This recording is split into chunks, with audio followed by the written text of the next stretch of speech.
Welcome to Coffee Break with Rachel V. Hill, presented by Superbook Sports. Taking a daily look at the biggest stories in Denver sports and interacting live with you, the Coffee Break fam. So sit back, relax, grab a cup of joe, and enjoy your coffee break. Here's your host, Rachel V. Hill. I don't know if I've ever loved a comment as much as I love this one. Happy one fumble, we crumble Broncos Monday. Oh, no. Oh, we laugh so we don't cry. That is honestly so good. You guys chip in the comments. I know a lot of people are frustrated. Broncos start the season 0-2 after losing to the Washington Commanders yesterday. A huge lead in the first half, and then they crumbled. It's crumbling city, apparently. CSU did it. The Broncos did it. We'll get into the showdown. I know lots of people are like, Rachel, what did you think of the showdown? Was it the best one ever? We'll get into that a little bit later on. But Broncos, a tale of two halves. I'm still not exactly sure what to think of it, you guys, because I feel like there's so much to digest when it comes to this. Where are you most frustrated at with this Broncos team right now? I'm most frustrated at the fact that it's not just that they're 0-2, but it's how it happened. Because, we were talking about it after the game when we recorded our thing, and it was the different, what differentiates good teams from great teams. Yeah.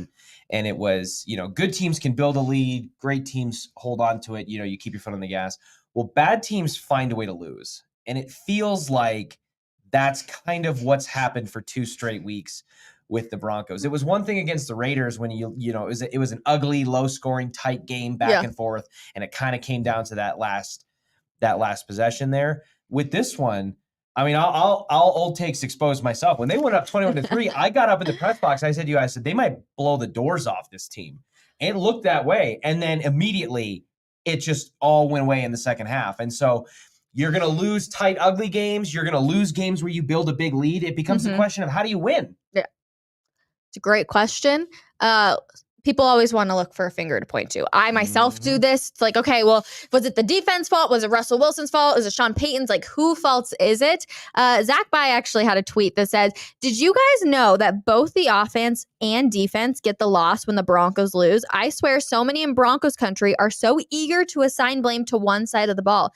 If you can't see that both sides of the ball cost the Broncos today, then your analysis is out of focus. Wow, Zach By. Completely agree. I'm like, holy smokes. Okay, buddy, I see you. I think a lot of people pointed the finger at Russell Wilson. The interception, then the fumble, and all this stuff. And it's like, okay, well, yeah, the Russell Wilson screwed up there. But was it Russell Wilson's fault that the defense got outscored after they went up 21-3 and they ended up losing 35-33? Is that Russell Wilson's fault? I mean, I don't think it's all his fault.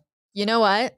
Even Sean Payton put a lot of blame on Russell Wilson yesterday in the press conference, and it kind of caught me off guard. Because, I walked away being like, it's the defense. Like, your offense did great things. All of a sudden, then they're putting up numbers left and right on you, and it felt like the Broncos just couldn't get a stop at points.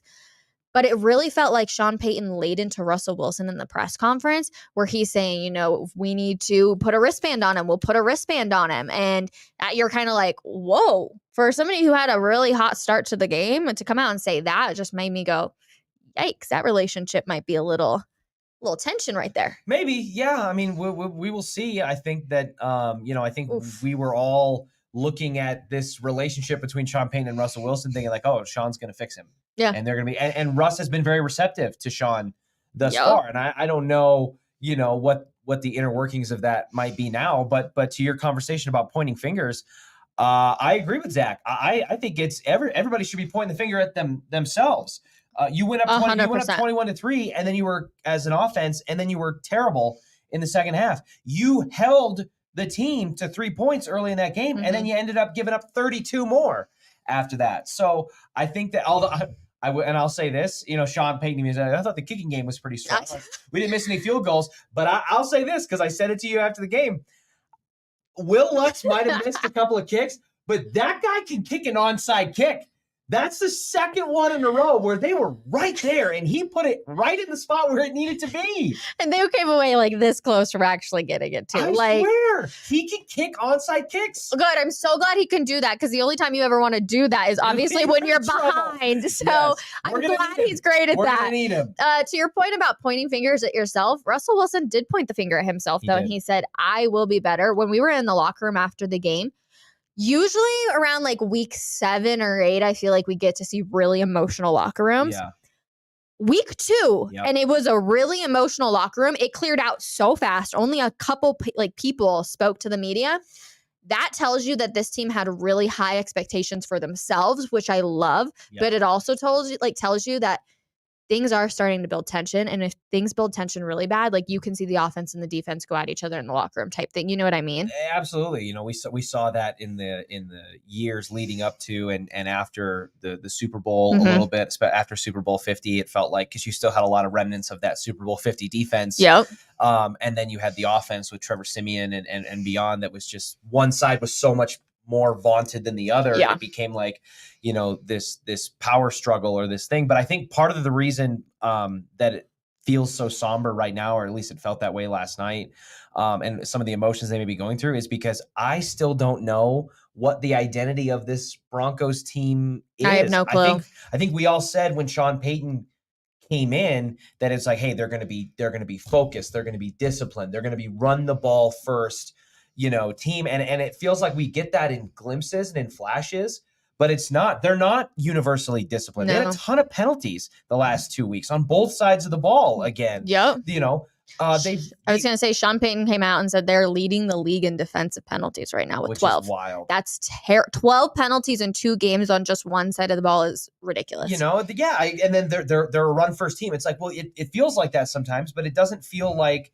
it carries through. It doesn't feel like there's a consistent identity. And I understand you have to, in the NFL, everybody's really good. You have to mix things up and you have to whatever. But there's a difference to me between mixing things up and then just kind of randomizing it. Like, for example, Jaleel McLaughlin scores on his first NFL touch that wasn't called back by a penalty. Yes. And then was there one moment after that where you thought you saw him do anything? No. And even to your point too, week 1, it was like it felt like 50-50 between P. Ryan and Javonte. And then it was like super Javonte heavy. And we saw P. Ryan, for 2 catches, maybe? Like hardly anything. There is no identity to that team. And actually, to your point, like, you don't know what you're going to get. And I don't know if Sean Payton's trying to do that. So like no opponent understands what's going to happen or what you're going against. Yeah. But that makes it confusing for your own team. I was going to say, it's great. If you don't want the opponent to know you're in. It's great 100%. If you can misdirect them. But you can't misdirect them at the cost of your own identity and your own kind of plan. Marvin Mims, 2 catches for over 100 yards and an amazing punt return. And then it was like, he might as well have not even been out there. That doesn't even make sense to me. I'm still so confused why he wasn't out there for the 2-point conversion. Yeah. Like, everybody was talking about Marvin Mims. If you got a hot hand right there, somebody who's making incredible catches, why isn't he out there for the most important play of your game? Do you think Russ made the wrong read? Because Sean Payton said after the game, he's like, I think Jerry Jeudy was open. Jerry comes open on that play. Where, like, I felt like that was Sean's way of saying, I wanted that play to go to Jerry. I don't know. It's a lot of people thrown the ball to, or I would. Well, you always throw it to your number 1 receiver, right? But is Jerry Jeudy the number 1 receiver if he's dealing with injury? Do they want Courtland Sutton to be the number 1 receiver, even though he's not? Like, lots of people are frustrated with Courtland Sutton's play. That's not a secret. These are questions that we don't know. Again, this goes back to what I was saying of like, I don't think that we know, and I'm concerned that the Broncos in that locker room don't know who they are, what their identity is as a team. And that's what you fall back on in these losses and in these tough stretches. Yeah. You say, hey, listen, things aren't going our way, but we know what we're doing. We know who we are, and we just got to stick to the process and make it work. I don't know that they have that to fall back on. This is a question for the comments, so please answer. Did you want Russell Wilson to throw it to your number 1 wide receiver, Jerry Jeudy, your big guy, and Courtland Sutton, right? Tall, looking fit, muscular. Or would you have rather seen Marvin Mims in there, who's like this lightning dude all of a sudden? Or, there's so many options. There were so many good options. If the play was designed for Courtland to be the number 1 read and you threw it to Courtland, then that's what it is. Yeah. Then it becomes, it's not, hey, Russell threw it to the wrong guy or he made the wrong decision. Yep. It's the play call. Should you have dialed up a play where Courtland was the number 1 target or the number 1 option? I'm reading the comments. People are mad. I get it, you guys. I get it. Cortland was fine yesterday, and he was open, and that was something the comment got moved, but essentially saying that it's a PI call. You tell me. Was this a PI call right there? Yeah, and you don't even have to freeze frame it that late. I mean, it's pretty like Gene Steratore, the renowned rules analyst for the NFL, all the freeze frames that are out there, even before this, he's got his arm, I'm trying to do it in the camera here, on his shoulder well before he wraps around like that. It did impede his ability to do it. But like I said to you, after the game when we were filming our stand-up, you can't, as a team, leave your fate into the hands of the officials. You had opportunities to take care of business there, and you let that door stay open for Washington to eventually kick down, and they did. In fact, you had to pull off a miracle just to get to the point to pull that off with that Hail Mary. And let's talk about that Hail Mary. And should Russell Wilson get training wheels? A lot of people are calling that by they add a wristband to him. I thought Russ, he had a few terrible plays. I think we can all agree with that, right? Like he didn't have his A game by any means, but I thought he played a C, maybe B- game. He's undoubtedly playing better. Yes. Anyone if you look at Russell Wilson's play through these first 2 weeks, the same way that you looked at him last year, I don't think you're focusing on the right things. He looks better. He looks more comfortable. He looks more efficient. He's more effective. And more confident. Now, has it been perfect? Obviously not. And he did have the turnovers in that game. Yep. But again, we're not dealing with the brokenness of Russ that we had last year. Yeah. We would have killed for Russell Wilson and the offense to run as efficiently as they did in that first half at any point for most of last season. And that Hail Mary proved that he still's got an arm. I know a lot of people, I can't believe when it left his hand, I was like, that's not going to make it to the end zone. No. I was like, that's not enough. That's not enough. And it just kept going and going and going. And it technically didn't go there because it bounced backwards or whatever, but it was close enough. That was a perfectly placed throw by Russ and perfectly placed positioning by Adam Troutman to get it back. Like that. If you watch the vlog tomorrow night, it'll go live on the Denver Sports Twitter, Facebook, and YouTube account. Make sure you watch it because I have Richie and I's reaction and we're like, oh my gosh, what just happened? You can hear the screaming in the tunnel right outside. The people were going crazy. I still can't believe it. How often do you see a Hail Mary actually work? It's very rare. Very rare. It's actually smart because you give yourself you have to do it perfectly, but you give yourself position. So many times we see Hail Marys that are in the end zone. Well, if you tip that back, it's going out of bounds and the play's over anyways. It's actually kind of a smart play design. I know it probably wasn't drawn up like that, but if you think about it, you can only throw it so far. It's kind of smart. Yeah, no, it was it's one of those minor detail things of like, you can't really practice that unless it's a live game situation. You can do it in practice, but then it's like you're playing 500, or whatever. I used to love that game as a kid. And there's so many variables and factors that go into it. So for Russ to be able to the offensive line gave Russ, you have to wait for those guys to run down there. For sure. The offensive line gave him time. Russ put it smack in the middle of the field a couple yards out. And it's beautiful. Like Troutman tips it right back. It goes off a defender too, which again is unpredictable. And the amount of bounce angles it can take, it's a magical play when it happens. It was so fun to watch. Did you ever play 500 as a kid? Obviously, if you name it, I'm guessing you did. Yeah. Dude, I used to love that. I was always the girl that was playing with all the guys, and I was like, all right, boys, let's go. And of course, that they wouldn't want to hit me. Yeah. That's one perk of being a girl. Yep. Oh my gosh, so fun. Let's talk about Kareem Jackson because there's some stuff going around with him. However, Jeremy Fowler comes out and says Bronco safety Kareem Jackson is not expected to be suspended for Sunday's hit on Washington tight end Logan Thomas that resulted in ejection per source. That is pretty darn big right there. A lot of people were like, oh, yep, he's going to get suspended no matter what. Mm-hmm. You look at the play and I'm like, he's trying to make a football play. But at the end of the day, we are talking about the safety of a lot of players. And I caught myself this morning even thinking about it. I'm like, he shouldn't get suspended for that play. Like, he was trying to play the game. He has to be smarter than that because that can seriously damage someone. And they're not playing this game to hurt anybody. And I get it. But like the football game at the end of the day is not worth the health of an individual. And you have to be smarter and know you can't lower your head like that. Yeah, listen, I don't think that I don't think Kareem Jackson was going into that with an Heck intent no. to injure. Absolutely not. Kareem's one of the nicest people like ever. Absolutely. And he has carved out a 14-year career yes. in the NFL based largely on his ability to do exactly that. He can hit really, really hard.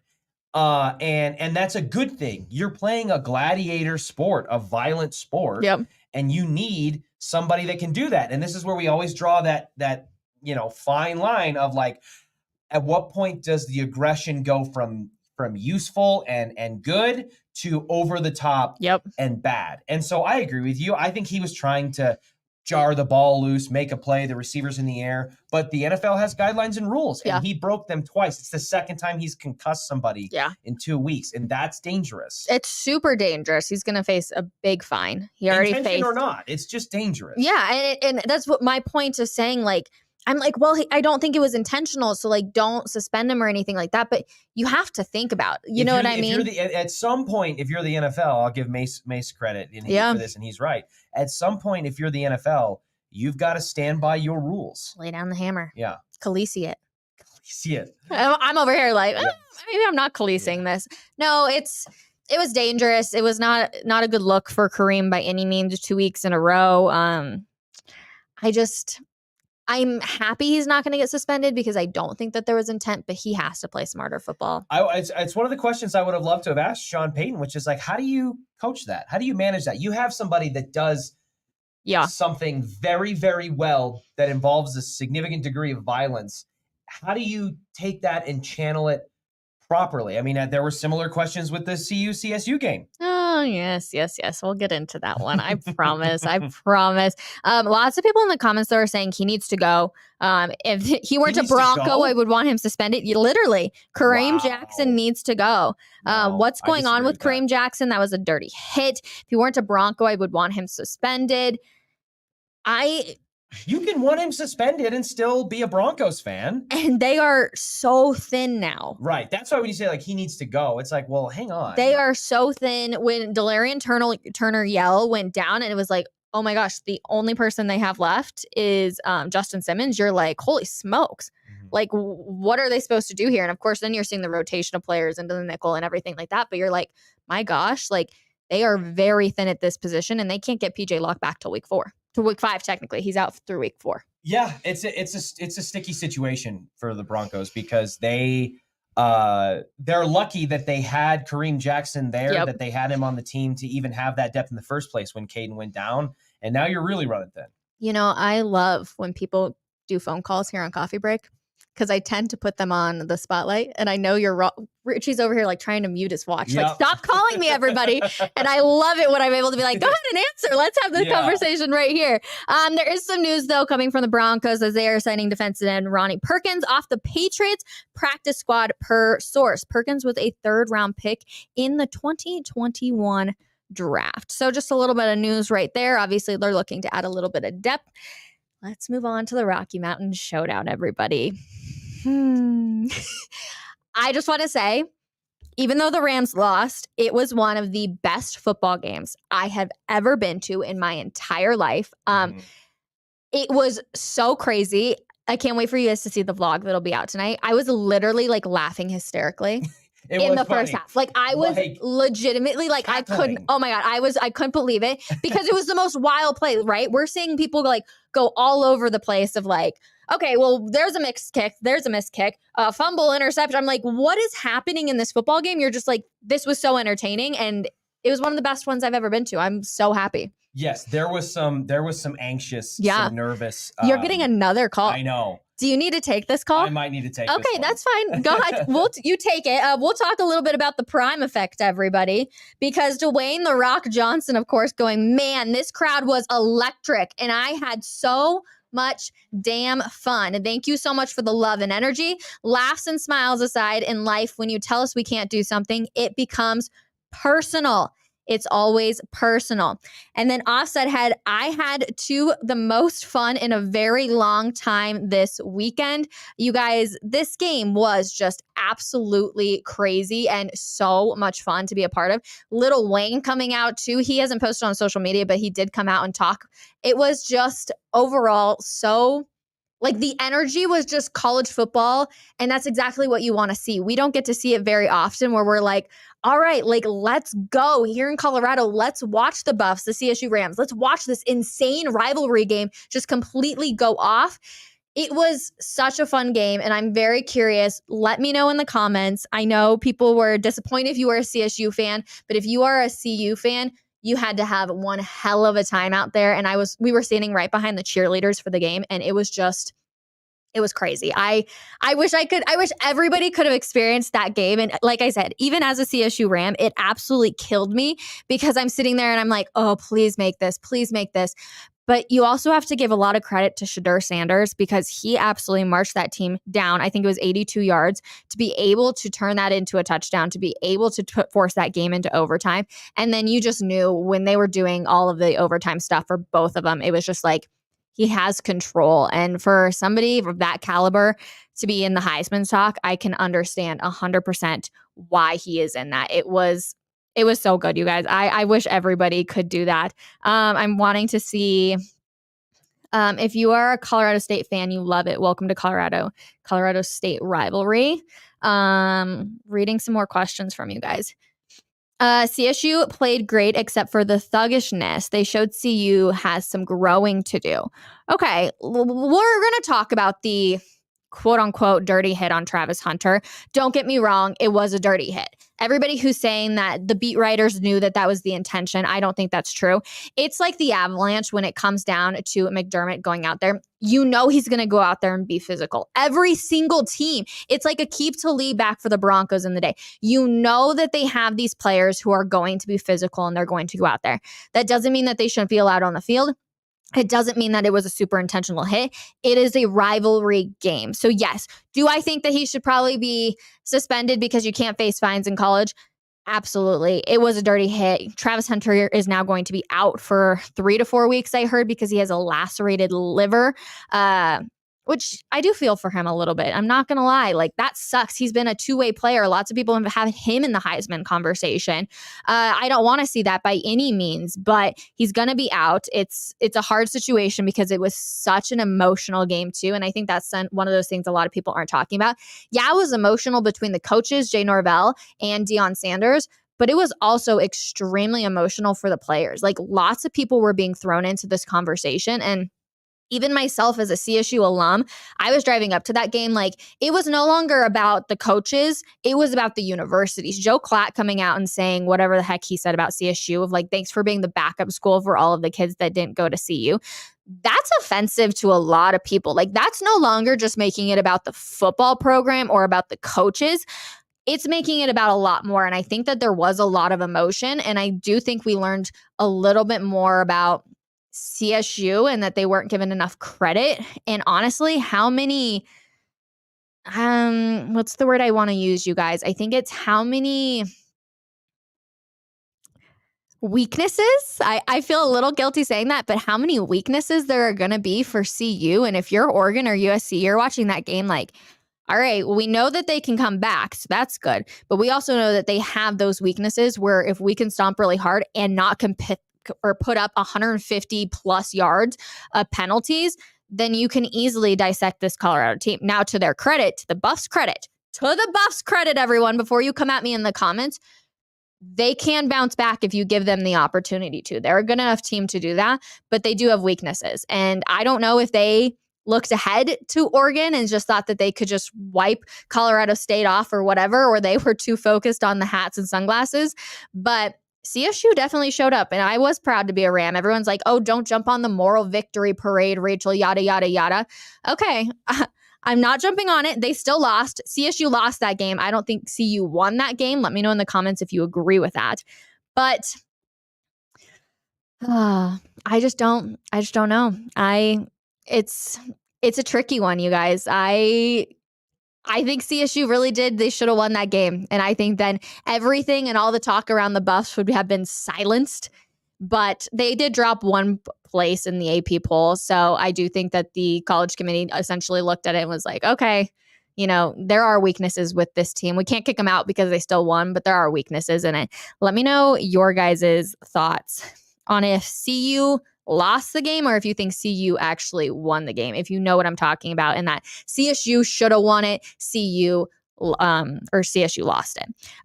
Oregon opens as massive favorites, something like 23.5 points. I have not seen the exact line for that. Does not surprise me at all. Listen, Nebraska was not a very good team. We've proven that. TCU lost so many players that they're not an extremely high caliber team like they were last year. And then CSU, not to discredit my Rammies at all, but they're not going to be I'll be shocked if they make a bowl, or it's not like they're going to the playoffs by any means, right? CU may not even make the playoffs. So they haven't played a really good caliber team. Oregon's going to be that first team for them. It's going to be absolutely crazy, and it's going to be exactly what you want to see for a CU team that is riding so hot, and then again going against another ranked opponent. I'm really excited for the game on Saturday. I'm going camping this weekend, and I'm like, we have to make sure we're ready to go at 1:30 because I want to watch the game. This will be the actual time for Shedeur Sanders, this entire offense, Dion, Coach Prime, to show the world, yeah, we actually are here to play. Now, not having Travis Hunter, it really does hurt them. I understand that. He's this incredible two-way player, but I'm really excited. CSU came to play on Saturday night. I appreciate that. Yeah, they did, and they showed up really well. CU alum here. Buffs are not as good as everyone thinks. USC probably going to run all over them. CSU is a better team than everyone thought. By far, have some very talented players. A damn good game, Rach. I agree, it was. CU won that game. Somebody said a 98-yard drive won it. Okay, I get that. But if there wasn't so many penalties in the second or in the first overtime for CSU, would CU have still been able to convert? I don't know about that one. I'm just going to say that there. The backup QB for the Rams was a great move. Very composed, even after the pick 6 to Shiloh.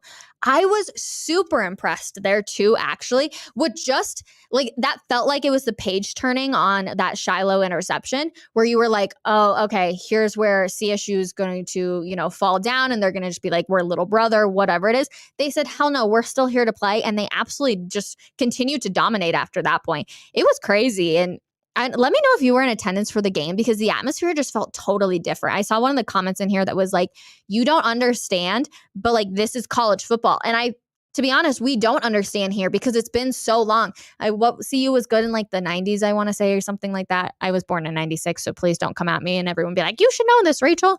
But we haven't had good college football in a long time. The last Rocky Mountain Showdown that I can think of was down at Mile High, and CSU ended up winning. But I can tell you that atmosphere did not feel like anything close to what I experienced on Saturday night, and it was in Boulder. So people that say, oh, we should always have it at a neutral site, heck no, they shouldn't. It was so fun being on campus, and I can't wait for it next year to be able to go up to CSU in Fort Collins because it's just going to flip that switch.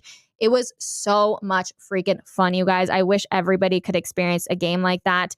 USC will score on CU, but it is a Lincoln Riley team. They do not play elite defense. Yeah, it's going to be a high-scoring game for that USC game for sure. I'm expecting Nebraska to also be high-scoring. I think that there's lots of areas for both defenses where they can be, quote-unquote, lacking just a little bit. You guys, what a fun weekend. I'm so tired. I don't know if you guys could tell this. I literally have worked 20 hours being at games this weekend, but it's so much fun. And it's just, I love being able to share that with you guys. And I can't even begin to tell you, having you guys sit here and comment and hang out with me is always a blast. And we had 2 really, really good games that I hope you all got to enjoy as well.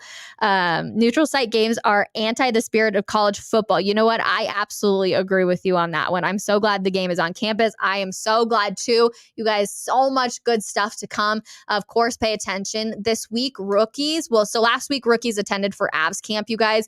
Eventually, we're going to hear from Val Nichushkin. I'm really looking forward to that this week. Plus, we obviously have the Miami game. There's lots of good stuff coming up on Coffee Break. You're going to be hanging out with me all week. We're going to have some really fun guests, so definitely make sure that you're able to tune in. Appreciate you guys so much. Happy Monday. Was it the best Rocky Mountain Showdown ever? I have to say yes. Will the Broncos look to improve against Miami?